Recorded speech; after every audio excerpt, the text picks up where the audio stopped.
अगर किसी एक सदर का इंतखाब पूरी दुनिया पर असर अंदाज होता है तो वो है अमेरिका।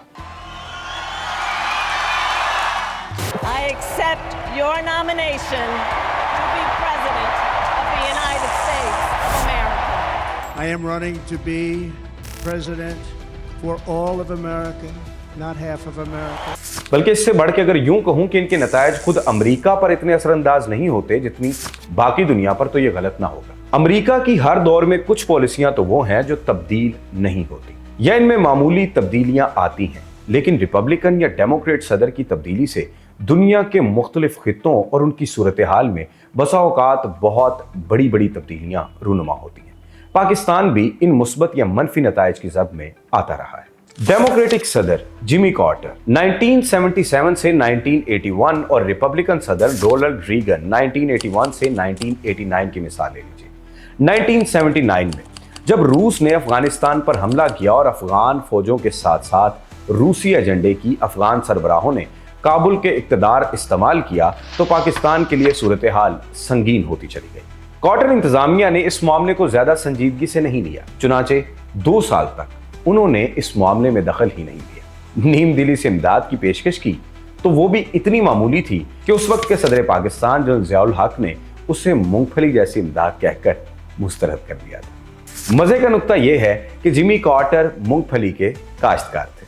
खैर, हमारी बहस ये नहीं है, लेकिन 1981 में रिपब्लिकन्स के आते ही सूरत हाल तब्दील हो गई। रीगन इंतजामिया को उस वक्त नजर आने लगा था कि रूस को अफगान सरजमीन पर शिकस्त दी जा सकती है, चुनाचे उसने पाकिस्तान और अफगानिस्तान मज़ाहमत को गैर मशरूत और भरपूर इमदाद पहुंचाना शुरू कर दी। अब आते हैं असल बात पर तो ये बात यह है कि अमरीकी सदर की तब्दीली से दुनिया और उस खित्ते में कितनी बड़ी तब्दीलियां रूनुमा हुई। अब 5 नवंबर को यह फैसला होना है कि नया अमरीकी सदर कौन होगा, डेमोक्रेट उम्मीदवार कैमला हैरिस या रिपब्लिकन उम्मीदवार डोनाल्ड ट्रंप। ये इंतखाब भी अभी तक मुअल्लक है और किसी तरफ भी जा सकता है। मुकाबला निहायत सख्त है और यह तज्जिया आसान नहीं कि कौन सा उम्मीदवार व्हाइट हाउस में मुकीम होने वाला है। दोनों के हक में वोट डालने वाले बहुत ज्यादा अनासिर मौजूद हैं। चूंकि 5 नवंबर में अभी कुछ ही दिन बाकी हैं, इसलिए तज्जियाकार निस्बतन बेहतर अंदाजा लगाने की पोजीशन में जरूर है। जहन में रखिए कि अमरीकी रियासतें अपनी अपनी पोलिंग की तारीखें तय करने में आजाद होती हैं और इनके फैसले के मुताबिक ही पोलिंग होती है। जिन रियासतों में वोटिंग का अमल शुरू हो चुका है वो कुल मिलाकर 25 रियासतें हैं। ये 25 रियासतें हैं जिनमें इस वक्त भी वोटर उम्मीदवारों की किस्मत का फैसला कर रहे हैं। अलबत्ता ये फैसला 5 नवंबर को सामने आएगा कि अब तक के आदादो शुमार के मुताबिक 60% वोटर्स ने वोट डाला है। अमरीकी निज़ाम इंतखाब अलग तर्ज का है। खुलासा यूं समझिए कि 18 करोड़ 65 लाख वोटर्स पहले अपनी अपनी रियासतों में अपने रियासती नुमाइंदों को चुनेंगे और फिर ये नुमाइंदे एक असम्बली में जाकर एक सदर मुंतखब करेंगे। अभी रियासतों की अंदरूनी इंतखाब, गवर्नर्स और कानून साज ऐवान की बात छोड़ते हुए सिर्फ सदारती इंतखाबात की बात करते हैं। सदर का इंतखाब इलेक्टोरल कॉलेज करता है और रियासतों के चुनिंदा नुमाइंदे ये इलेक्टोरल कॉलेज बनाते हैं।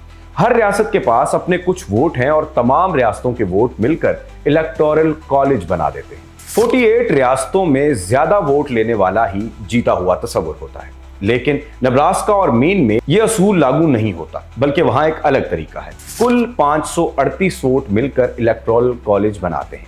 इस निजाम में जरूरी नहीं कि वो उम्मीदवार सदर बने जिसने सबसे ज्यादा आम और मकबूल वोट हासिल किए, बल्कि नतीजा इससे अलग है। 2016 में हिलरी क्लिंटन ने आम वोट डोनाल्ड ट्रंप से ज्यादा हासिल किए थे, लेकिन वो इलेक्टोरल कॉलेज हार गई थी।